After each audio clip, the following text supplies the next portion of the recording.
Today I will discuss a very fundamental aspects of chemical kinetics, that is reaction rate and rate laws.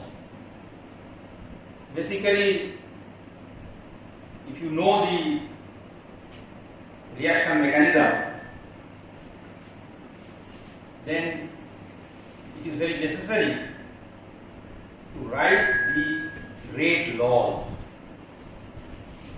Similarly, if you know the rate laws, you can figure out the most probable reaction mechanism. And there is some misconception about the rate constant and rate laws. Basically, it is one type of mathematical relation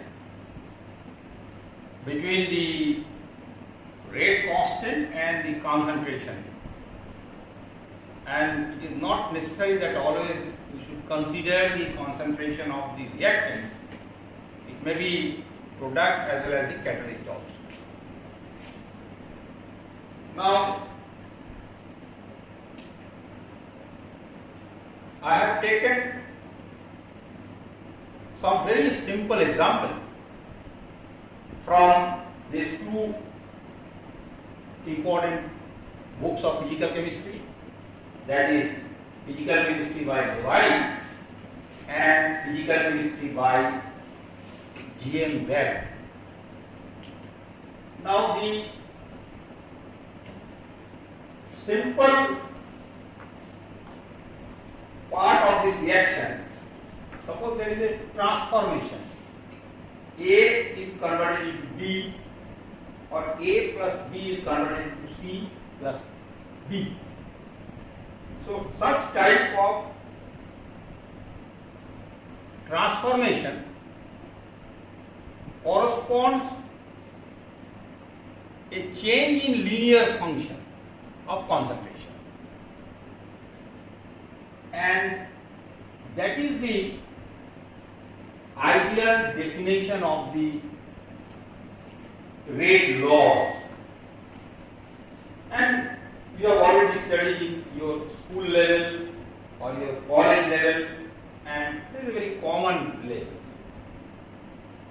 But there are certain fundamental rules, and if you understand all those fundamental rules, you can write the rate laws on the basis of the reaction mechanism. I will not discuss about the order of reaction and other things. Now, there are many types of rate laws, but basically there are two types.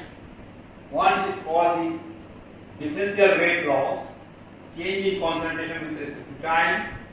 It's again very common. And second is the integrated rate laws. How the concentration of the species reaction rate depends on time.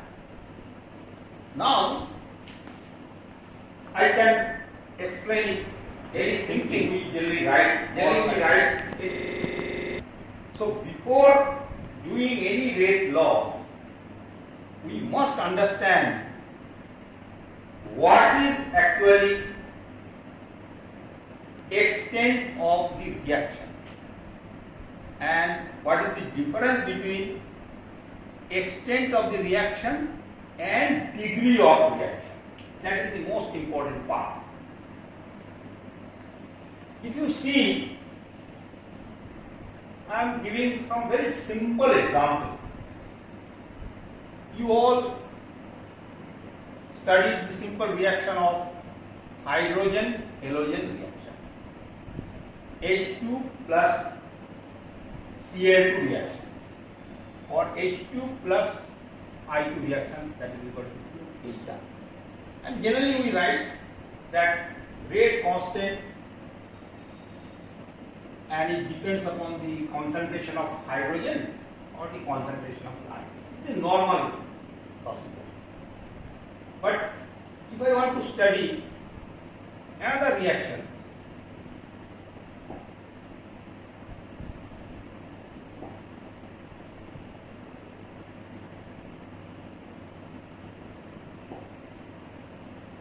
like H2 plus Cl, very simple, HCl. So any student can write like that, rate is equal to a constant, depends on the H2 and Cl.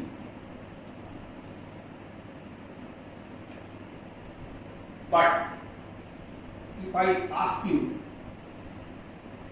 can you write the rate laws?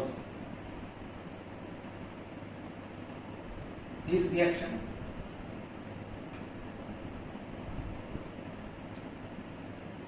on the basis of very simple reaction. You will be surprised to know that if I want to write the rate laws of this reaction, it will slightly differ. Whatever the case, H2 like we are to half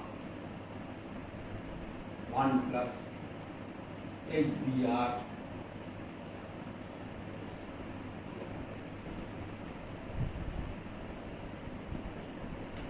that means for complete writing of the rate laws, we must know the reaction mechanism. Without knowing the reaction mechanism, it is very difficult to write the rate law. I can write another simple example, very popular example.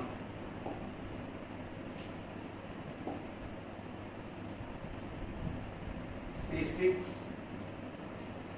H5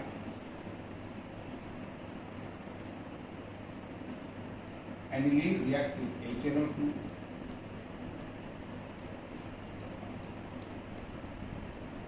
in the presence of,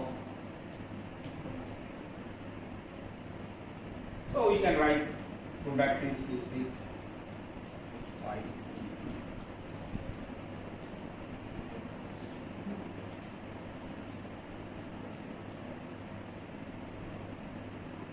So here is one of the most important reactant. This is also reactant. This is the medium and this is the catalyst.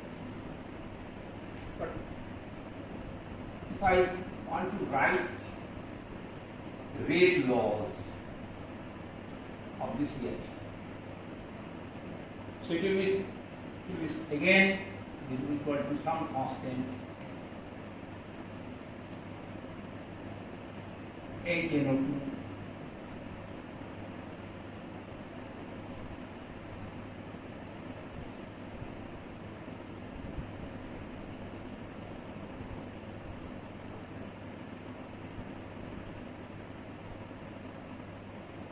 So how do you explain this behavior? The main reactant is not involved in the observed rate law. So in this lecture, I would like to explain the rules and regulation of writing the rate laws. And for that, we must know the extent of reactions. So first I will explain the extent of the reaction, then I will derive some of the very simple reactions, and basically there are two laws. One, this is called the equilibrium method.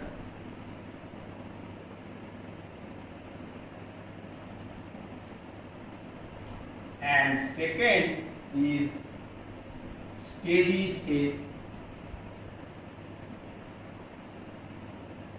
state approximation.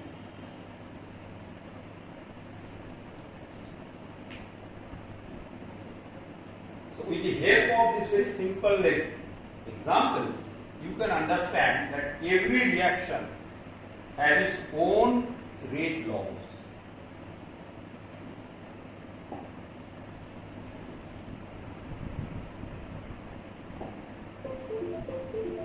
Here you can see all such type of example. Here you see different type of example. Here is also different type of example. Now this indicates that each reaction has its own equation and that gives its rate as the function of the reactant concentration. So I will explain the different rules for that. Basically, I can start with the very simple example A plus B that is converted into X and Y. And this mu A and mu B, that is the number of moles of A react with number of moles of B, and mu X is the number of moles of X and number of moles of Y. So first we will explain that what is the extent of the reaction and what is degree of the reaction. What is the extent of the reaction and what is degree of the reaction. And one important factor is responsible for such type of chemical reaction, or that is called the driving force, that is the change in free energy with respect to number of moles at constant temperature and pressure. That is the most important part of that lecture. And if you have studied partial molar properties, because of course there is a change in number of moles of A, change in number of moles of B, change in number of moles of X, change in number of moles of mu. So in fact it should be partial molar free energy. And when a reaction takes place, there is a change in partial molar free energy with respect to extent of reaction. So let me first explain what is the extent of the reaction. And rate is nothing but the change of extent of reaction with respect to time at constant temperature. That is the rate. So let me explain the extent of reaction. Now there are some very important research paper available in the literature which deals with the extent of the reaction and free energy, that is in the Journal of Chemical Education. So let me explain this thing very simply, that the extent of the reaction is nothing but total number of moles when the extent of reaction minus when there is no extent of the reaction. And this mu I is the stoichiometric number. Please remember that stoichiometric number of a balanced chemical equation, and it is always positive for product and negative for reactant. So if I want to write rate of change of rate of exchange of the reaction with respect to time, this is called the extent of the reaction with respect to time. This is nothing but the rate. So if I write the differential form that equation, So I will get dni and dt divided by this stoichiometric number. So I will get change in extent of the reaction with respect to time at constant temperature, change in number of moles with respect to temperature. But it is very difficult to measure the number of moles. So better we convert the number of moles in terms of molar concentration. So if I write molar concentration in terms of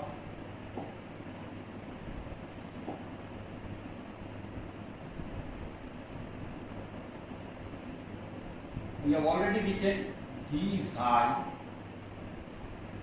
change in at constant temperature.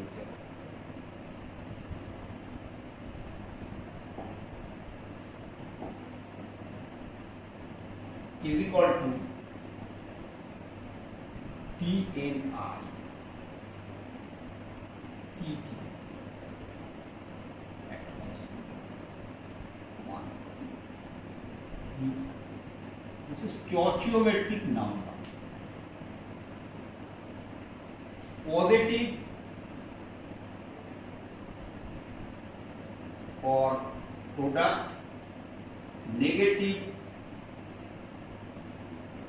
for reactant. Please hear.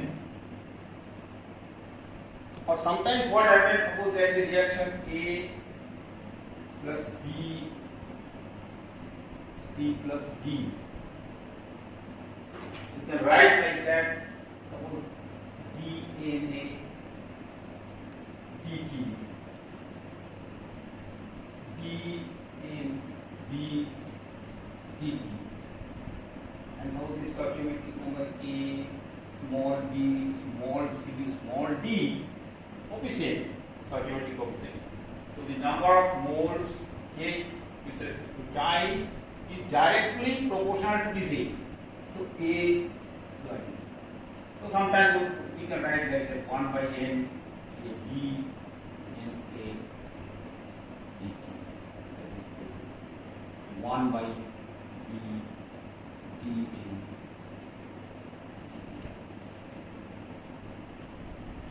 But as I have already told you that the stoichiometric number is positive for product and negative for reactant. So I must write like that. The problem was that how I calculate this thing. So what I do, I will use the molar concentration. And you know that molar concentration is equal to number of moles and the molar volume. So I can write like that T by I dt is equal to dni divided by dt. 1. This is molar volume. So if you substitute this dn by dt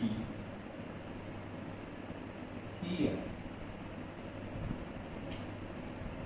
so the extent of the reaction will be, you can write like that, d sine and dt constant temperature is equal to, see carefully, that means dn by dt is equal to pi dt v. So I can write like that, capital V, pi, dt. You can write like that, capital N. volume 1 upon square root now. So at constant volume, so this equal to this, and this stoichiometric number is that. So if I write N2 plus thrice H2 equal to 2NH3, this is stoichiometric number, the valence chemical linkage. So I can write like that, d by dt of N2 minus 1, like that.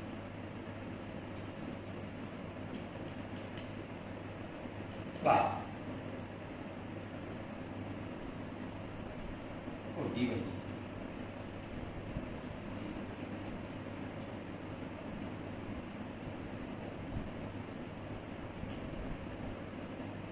So this is actually rate. Again, I am just repeating this thing. Rate of change of extent of the reaction with respect to time.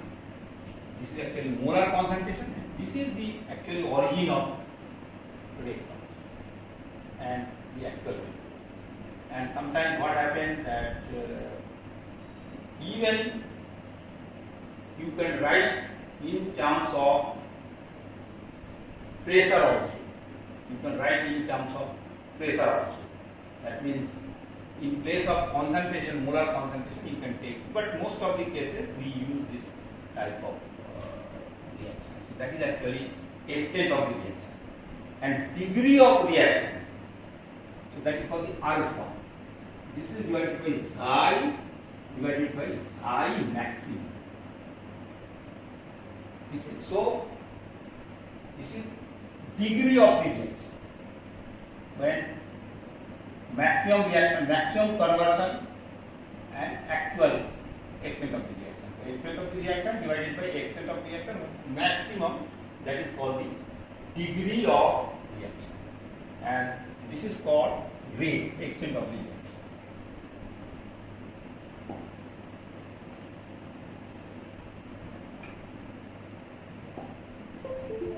So it is explained here as I have already written.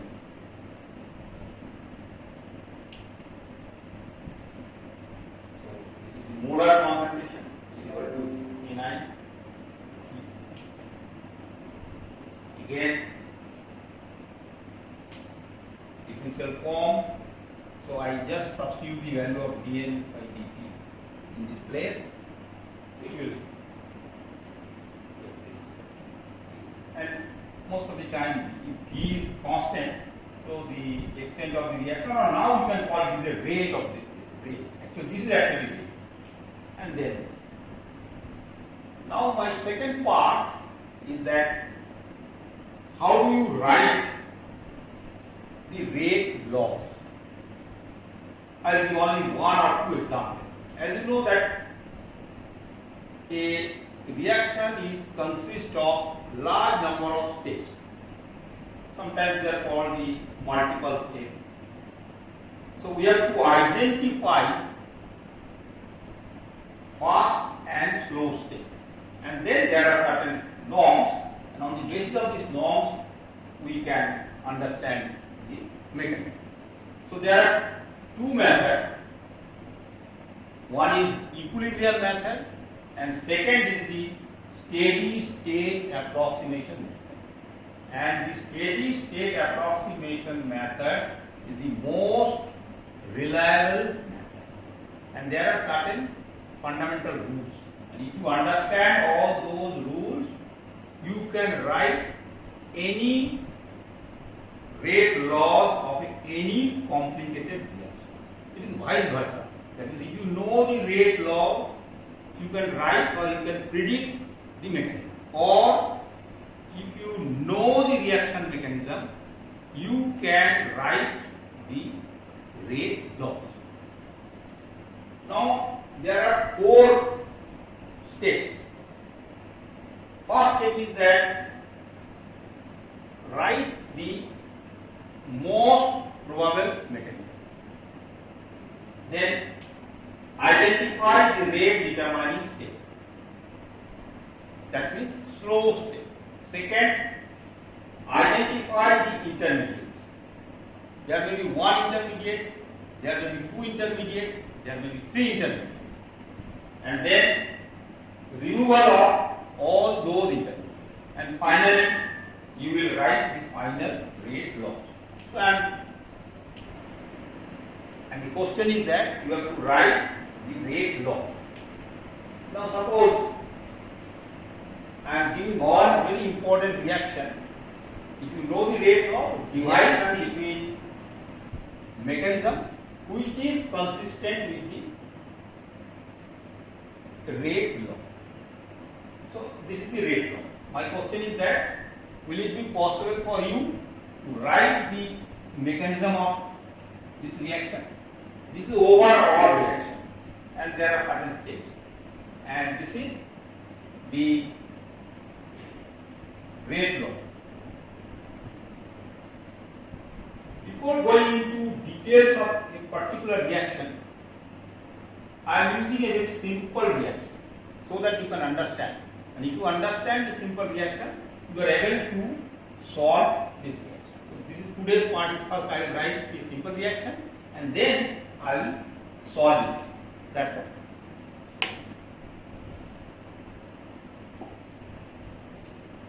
Let me start with the simple reaction.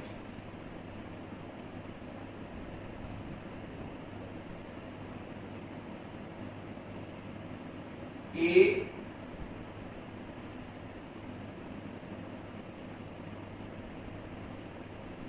is converted into E plus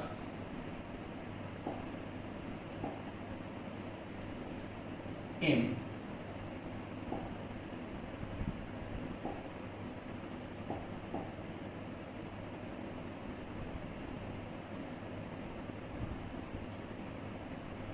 Okay.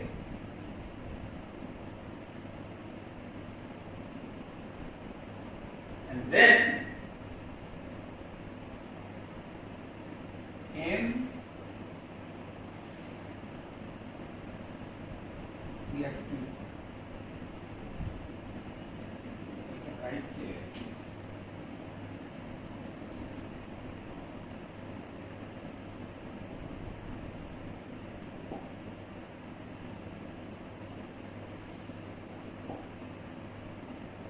Like C. Okay. Then E.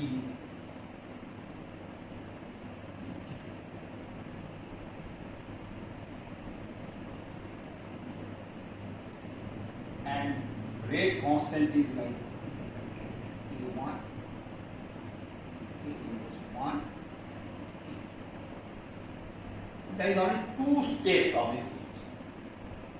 Now first, this is the elementary state. Now the overall reaction I can write like that. A plus B is equal to C plus B. Question: devise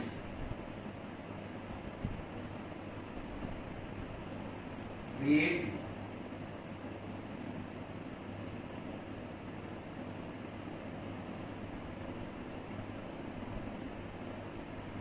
by two methods. One is equilibrium method and second is the steady state.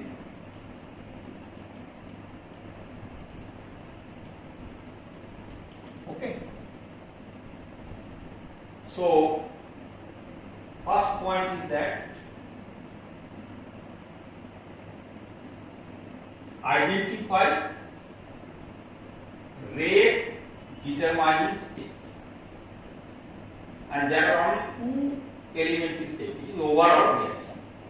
So most of the time the pre-equilibrium state is the equilibrium state, which is generally fast.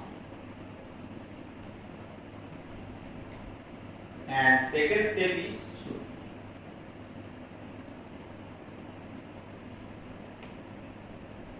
So we identify the rate determining this one. So rate is equal to rate constant is K2, concentration depends upon B, and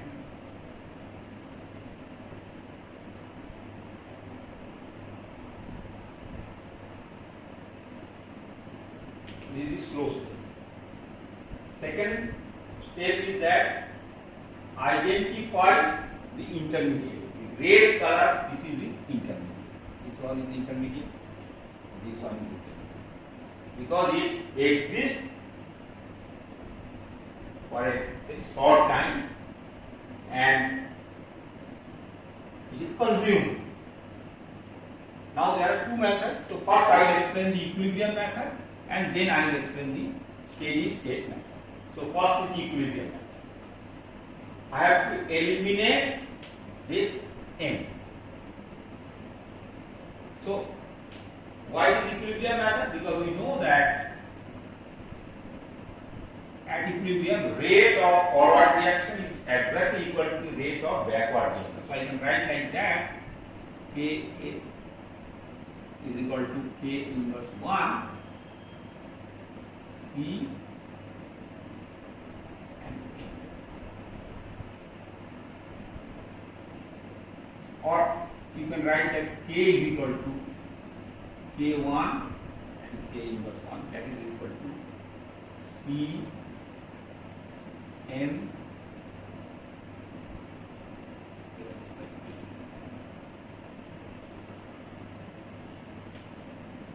again M.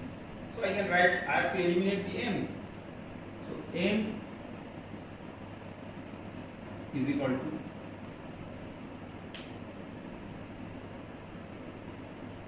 Q1A divided by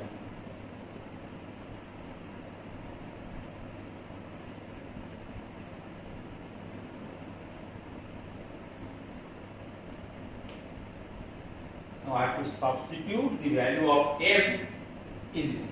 So that is equal to A2 K inverse 1 A B divided by A. This is the rate law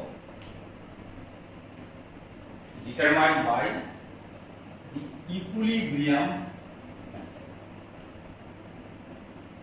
Now again it depends upon the condition. Suppose the slow state, the value of K2 is very high, or sometimes the value of K1C is very low.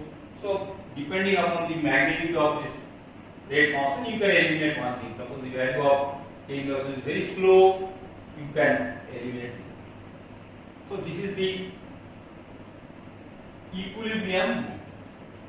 Now I will explain the steady state approximation method, which is more reliable and more accurate.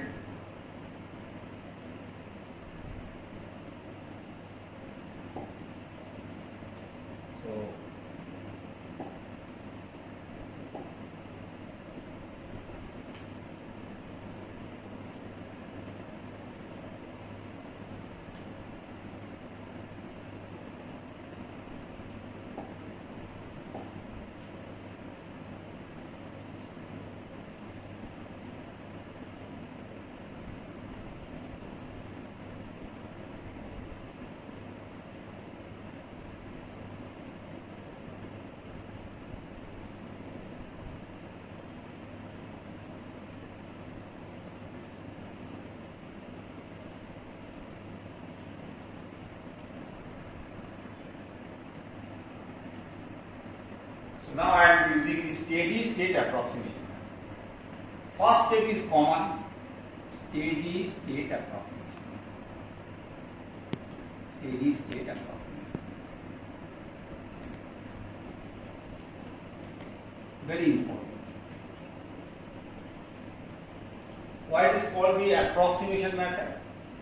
Because we assume that the change of concentration of this intermediate remain constant, and it is very difficult to calculate this concentration. So we assume that it is just like a zero. So therefore it is called the steady state approximation.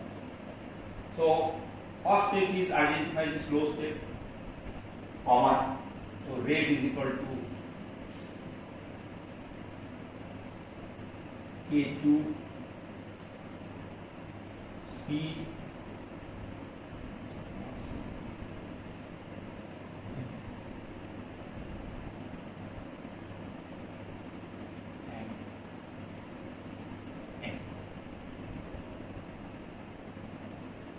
second is the identification of intermediate, this one.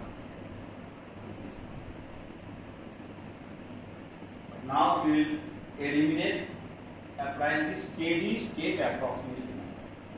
So P by dt of M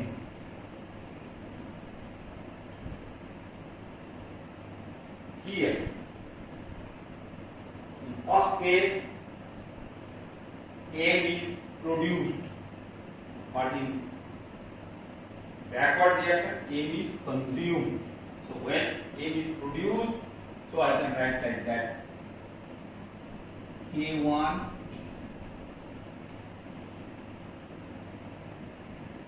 but in second case, M is consumed, so I have to take negative sign. So again it is C and M. In third case, again M is consumed, so I put a minus sign. M and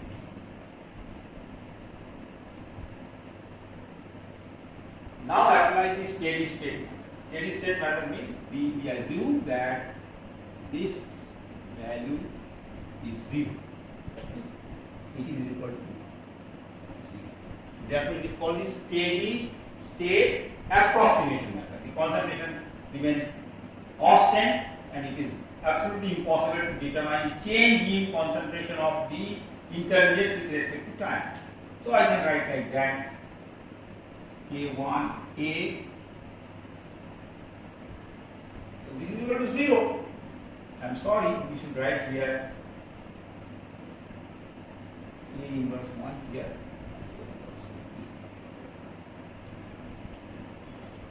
So I can write K inverse 1 is equal to K1C plus K2B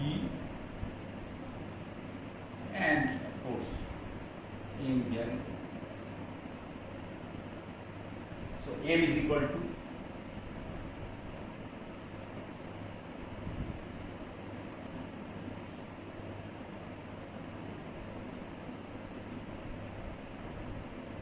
K1A divided by K2B plus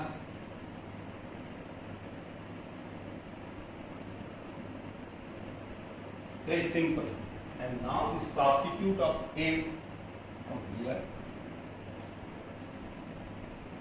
So we can write like that.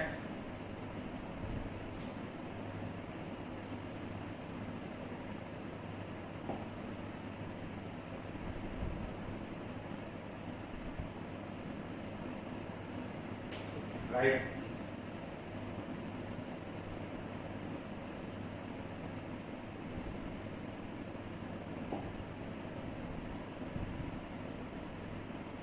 Rate equal to, I'm just writing Q1A,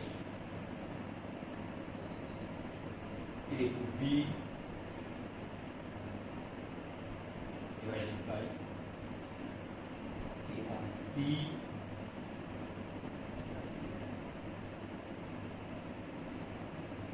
this is the final rate force. We substitute this value. Now, depending upon the condition, there will be condition that where the value of K1C will be very, very low. This condition is also there. Less than. If it is less, it can be eliminated, and if it is eliminated, so K1A, K2B. So this K2B, K2B cancels. First order reaction. Sometimes what happens that the value of K2C is very, very high. So K2C is low, it can be eliminated. So it's first one. K2C high, so everything will be there. So then we can second order. So if you understand this simple reaction, then you can solve my second reaction on the basis of the same method. So let me start.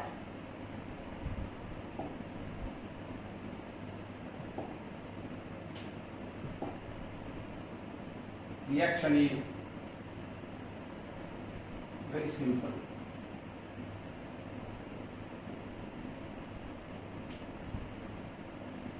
Helium.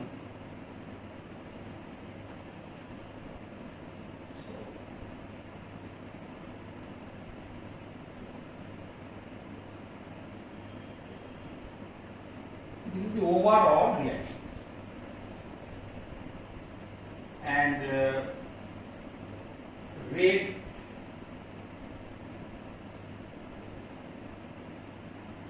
is equal to some constant Ag2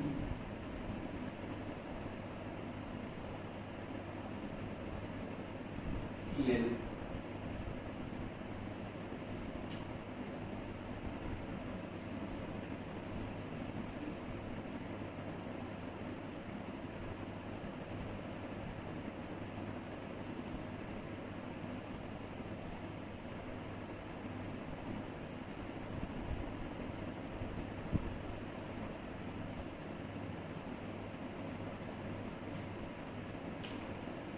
So, again question, device rate.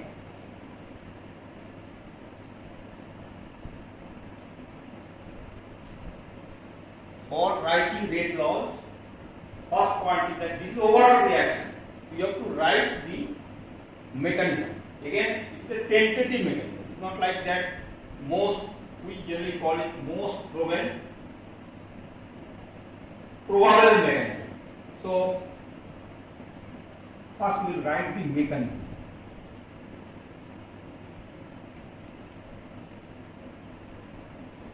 Because without mechanism, it is very difficult to devise the rate law. So, suppose there are two states.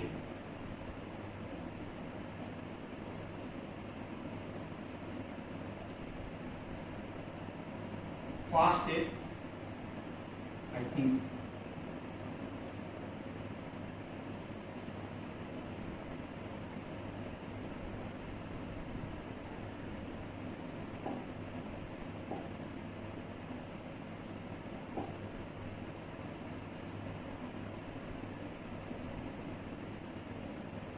maybe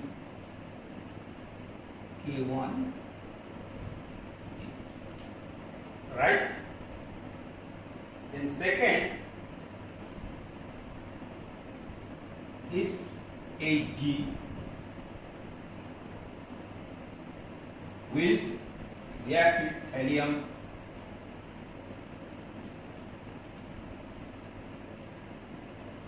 is K2.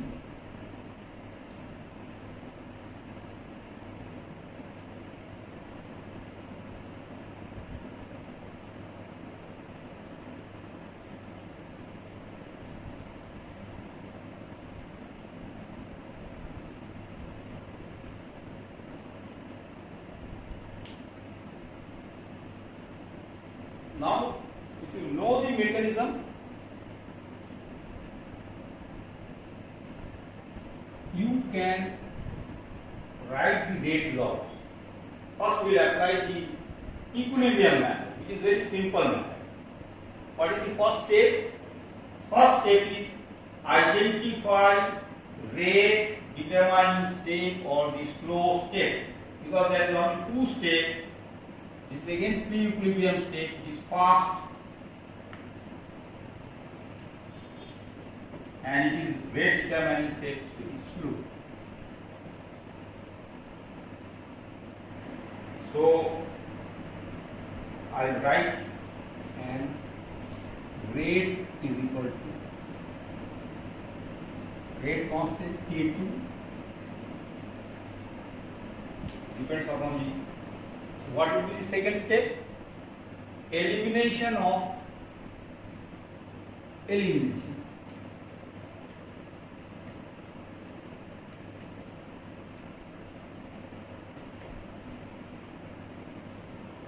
So elimination means again by equilibrium method. First we will apply the equilibrium method. So K1 Ag2 equal to K inverse.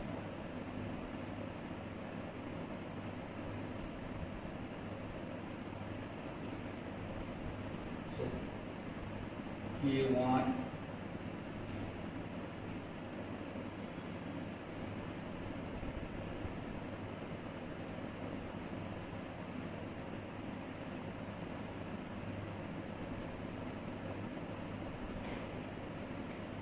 divided by inverse 1 by E.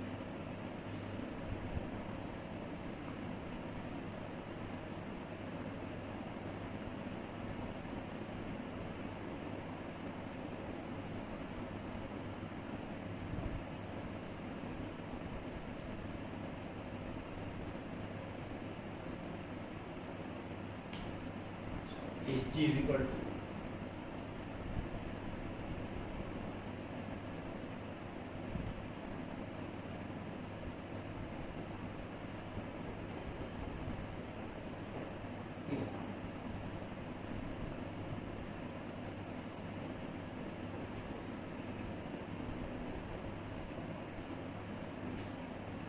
substitute.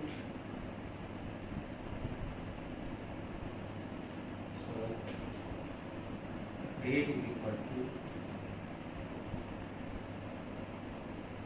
A1, A2, Ag2,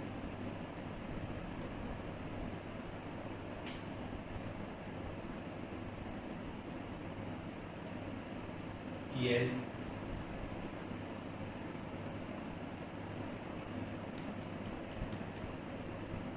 divided by